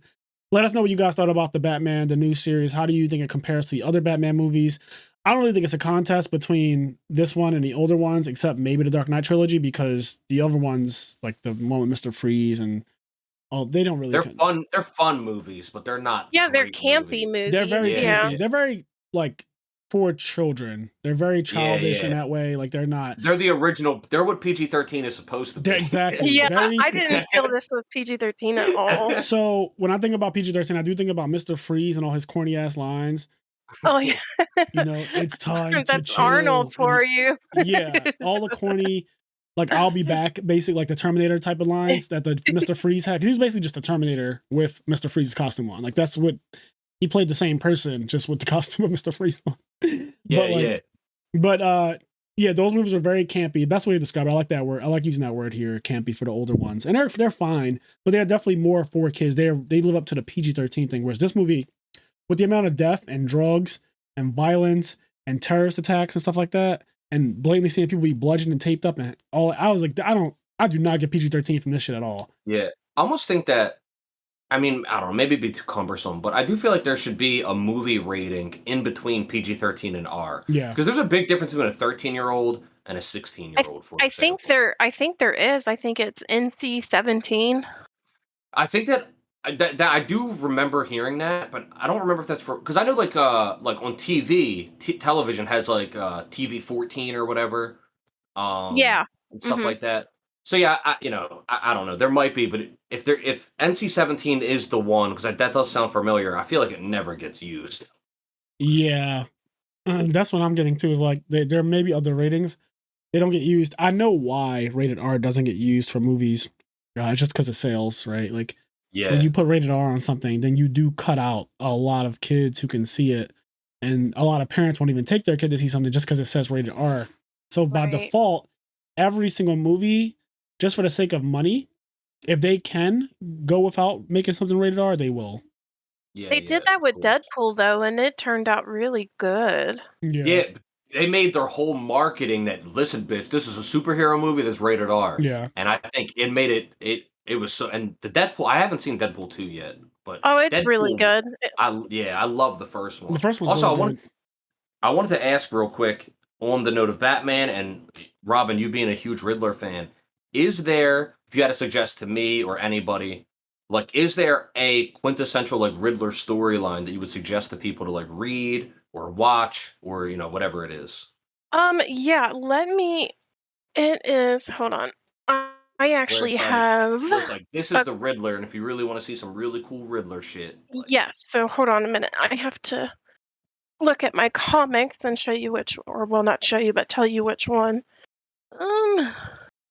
I would say it would probably be the DC Universe Rebirth Batman. The Riddler in that one is pretty crazy. Okay. Do you know around what issue his story arc starts? I don't know exactly what issue, but okay, that's fine. But the Rebirth Batman in general. Yes, and then Zero Year is really good too. Robin, I know you're a big fan of Euphoria, probably the biggest fan next to me, and yep. Kenny hasn't started it yet, but we could do a little. Oh my gosh, what? I'm gonna get him to watch it. Don't worry. It's because it's something that Kenny would enjoy anyway. It's not out of his wheelhouse. He would like the show. Yeah, it's just finding time that with all the different games and shows and movies that we watch and play for the podcast, it's finding time that fit all of them in. Yeah, it's I totally understand that. It is not easy, but Project Triangle Strategy just came out, and just yesterday, I did a 10-hour stream playing Triangle Strategy and fucking loved every minute of it. Oh, there you go. Wow. You like it? It's good? Yeah. It's really good. There we go. But yeah, Euphoria just ended season 2. Oh my goodness. I know you're a big fan of the show. I'm a big fan of the show. I'm a huge fan of Zendaya after this too. Like her acting, she deserves an Oscar even though it's a show. Like they need to give her like she needs to get an Oscar for her performance. She needs to get another Emmy for sure. Yeah, I think that she has that in the bag. I think after the episode where it starts off with the first 15 minutes of it is just her spazzing the fuck out. Oh yeah. The acting on that was so intense and like it made me very uncomfortable because I in my life have experienced someone close to me suffering from drug addiction and they act exactly the way she was acting. Oh yeah, me too. I mean, not to put too much of my personal business out there, but my mother was a really big addict and I've tried so many times to help her get sober and anytime they relapsed, they would act like that and it's trying to do interventions and stuff like that. It's really tough. And they get really nasty. Yeah, I think it's everybody, right? Like everybody's family. If you look, like some people might ignore parts of their family, but like my family, like there is quite a few people in my family that struggle with drug addiction. Some people have died of overdose. It's like it's in every family. Yeah, that shit is relatable. Some people try to like pretend it doesn't exist, but like it's there. Yeah, it's really Euphoria touches on a lot of the things that people try to turn a blind eye to, especially because they're younger adults. These are high school students, but all of these things happen. They really do happen. And what gets me is how even after the show came out, people try to act like, oh, like what high schools are actually doing these kind of drugs? What high schools are actually having sex and stuff like that? I'm like, yo, were you not high school? What are you talking about? Like, were you not a teenager? Like people were doing cocaine, people were smoking weed, people were having sex, girls got raped. Like all the things that you see in Euphoria happen in real life with real high school students and teenagers, and we shouldn't turn a blind eye to it. I won't out anybody, but I can remember the names, first and last names, of the people in my high school where every single day they were high. Like they came to school every day just fucking blitzed. We're getting high in the bathroom or, whatever. Yeah. Yeah, doing pills or everything like that. And people need to just wake up to the reality. Like these things. And the big thing in my high school was Adderall, which is still really big in the Yugioh community too. Yeah, Adderall is huge in Yugioh, and it's not talked about enough. A lot of the regular community, I guess, of Yugioh, they don't know about how big the Adderall use is, especially among the quote unquote pro community. Like, oh, I know. Like when I first started playing, it was just in the malls at like a store, and they would have like weekend tournaments. But once it really got to it and traveling and hanging out with a lot of people, it just amazed me how much people used Molly, Adderall, snorting coke, all that type stuff. I've seen it all, literally. Me too. And some of people's faves that they would never guess doing some shit that you would never never think some of the people I'm not going to name any names. Same. But I'm not going to name them, but there are some people that you would be surprised at the shit that they do, and it's like, whoa. I remember what's scary is I first saw people really doing Adderall, and I remember Xanax was huge in fucking middle school. Like middle school, not even high school. I remember like 7th, 8th grade, there was a kid whose nickname was literally Zanny because oh my god, and like everybody called him Zanny, and it was like he always was on Xanax. He would like sell Xanax like all the fucking time, and I was like in 7th or 8th grade. So just for people to say this doesn't happen in high school, like they are just not. They're either just really sheltered, or they're blatantly trying to like forget. Willful ignorance. They call it willfully ignorant. But these things definitely do happen. And I'm not surprised. Now the new thing, the hot drug of choice, or I guess the hot pill, is just Percocet. That's like... Really? That's the drug of choice these days. That's what all the kids are doing. That's like... When you see people in that zombified state, a lot of the times it's Percocet that does that to them. When they are kind of leaned over or hunched over, and they look like they're almost sleeping but standing, usually that's a Percocet high. Yep. So you see those people... Yeah, when you take public transportation in Philly, you can see them. The train will be moving, right? And like you as a normal person, you'll jerk, you'll have to grab something to stay up or whatever. But these guys, they will be standing there completely dipped out and like leaning over, and the train will be moving and stopping, and they just like their body just like they're basically unconscious. Yeah, and they don't fall. They do not fall. They just lean and wobble. It's actually wild. They don't go fall down. Yeah, they do not fall. It's crazy. They never fucking fall. I actually tried to do what they do before, and I realized that it does work. If you let yourself go and not try to fight against the jerks of a train, for some reason you can control your balance a lot better if you just kind of let your body move with the train. Like as the train jerks you left to right, don't try to stiffen up. Like if you just loosen up, it actually makes it easier to control where your body stops and goes. So there's maybe something scientific to the whole thing, because they do not fall. You're right. I also want to say, you guys said Zendaya deserves an Oscar. Dude, her and Tom deserve a fucking Oscar for that cell phone scene in No Way Home. We talked about it before, but them on the phone in No Way Home being dorky little high school students. Yeah, that candid ass conversation. Yep. Being dorky little students and like talking to each other on the phone. And they're fully like 25 years old each. Dude, premier acting. Like it was I bet so they were good. like that when they first started dating in real life, though. Yeah.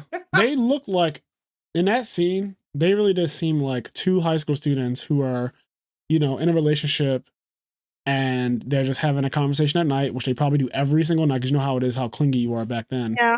Yeah. It seemed so genuine, though. It really did. Yep. It seemed like an actual conversation that two high school students would have, and not something that's forced and acted out.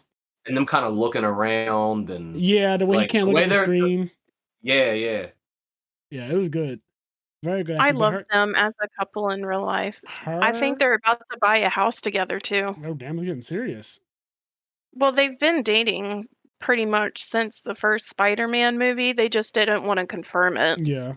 What is it with that fucking franchise where Spider-Man and Mary Jane just get together? It's every time. I don't understand. Every Spider-Man movie, they end up dating. I think the director said something about like, don't date. Tried to tell them not to, and obviously they did it anyway. But right. So well, before Tom Holland even became Spider-Man, that was his celebrity crush. Like in interviews he's done, he's always said that she's been his number one crush. Oh, well, there so you go. How of course is he not going to try and go for it once they start working together? Yeah, and this is his biggest role now.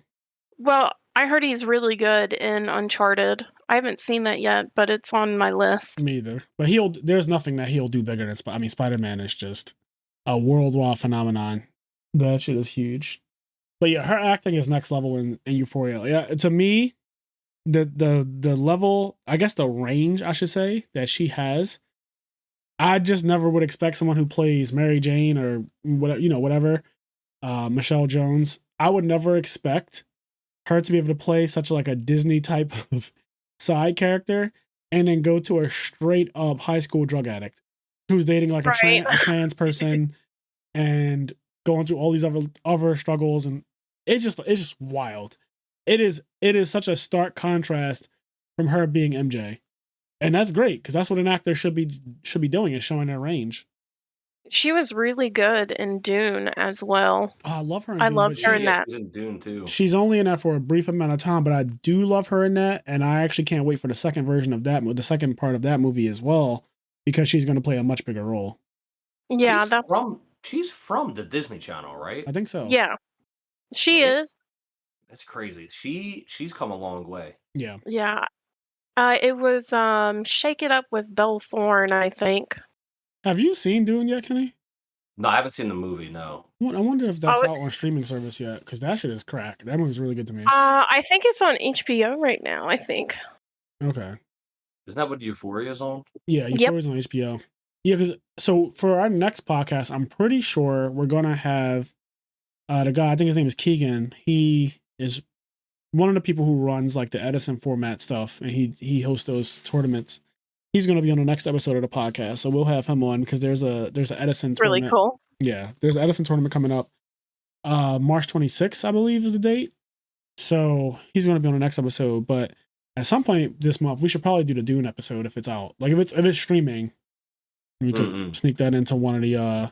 That could be a whole episode because that movie is really good to me, and it has a lot of like cool lore and like abilities and stuff like that they have. That's just like, really nerdy. The Bene Gesserit, I love that shit. The voice that is such a cool ass idea. And the way they execute it, I think it's brilliant. Well, yeah, Robin, thank you so much for stopping by the IMNerd Podcast. I hope that you're willing to come back at some point. Oh yeah, always, for sure. I think if once I get Kenny to watch Euphoria, I know you're such a big fan, so you can definitely come on for that episode because that. Yes. Oh, I want to talk about it so bad. I know. I want to talk about it a lot My too. issue is nobody wants to talk to me about these shows because they don't watch it, and I'm like, how can you not watch? Well, Euphoria, HBO just announced this week that Euphoria is the second biggest HBO show of all time. So it is behind Game of Thrones. Yeah. Yes, which I don't think anything is going to beat besides another Game of Thrones show. So for it to have second place, that's pretty fucking big. It's a pretty crazy show. Do Euphoria, and unless I got my wires crossed, you wanted to do a Twilight episode too, right? Yeah, Twilight is going to be with my friend C.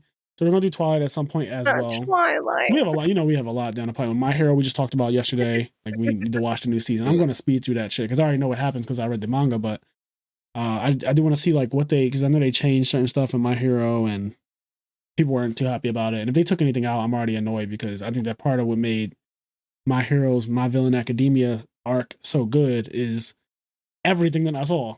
Yeah. I gotta watch. I also read the manga. I just have to see. I want to see the season and see what they did. Yeah.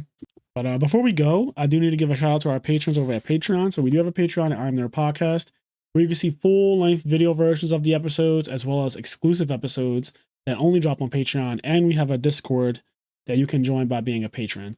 So to start off, we have Connie, Austin, Leon, Quest, Hylian, TCG Automotive, Silver Chronic, Tyree Tinsley, Dimitri Barnes, Alexander Brissett, Vinny Casello, Dominique Roberts, Game Freak Yoshi, Alex Flamer, Gabe Marini, Henri Reynolds, CJ, WK-1, Saul at Dabra's Gaming Cafe, Dan Varable, Joseph Marcello, and Scott Page. Thank you guys so much for being patrons and supporting the podcast. We really appreciate it. It goes a long way. As I always say, do the things that make you happy.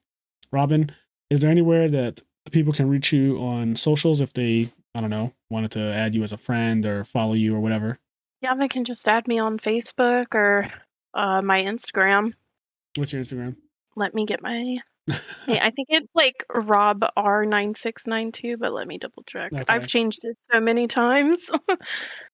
While you're double checking that, I wanted to ask, did the legacy go all the way back to your dad? Did your dad name you after the Batman, Robin? No. So that was the question. I was wondering if you guys asked me to do this just because my name was Robin and we're talking about Batman. But no, my dad's first name is Frank, and he did not want to name me Francine, so he named me after his middle name, Robert. So that's where Robin came in. Yeah, so my Instagram is Rob, ROB, R9692. There you have it. All right. Well, I guess that wraps this episode up, guys. We will be back soon with another episode focusing on Yu-Gi-Oh's Edison format and the upcoming online tournaments for that. So check that out. And I hope you guys enjoyed this episode where we discussed mostly the Batman as well as a few other things and Robin as a guest. Thank you so much for having me. I appreciate it. Yeah, I told you it wouldn't be too bad. Nope. I just get nervous because I know I'm not the biggest person in the community or the most favorite person. So we don't care about that type of stuff. Yeah, we don't. Well, that's good. We're mature adults at this point. We're approaching our midlife at this, so all of those kiddie things that. Listen, I'm only known in the community as Fraser's friend. Okay, that's my claim. Well, anyway, have a good night, that's guys. A lot better reason for you to be known than what I'm known for. But all right, good night. All right, have a great one.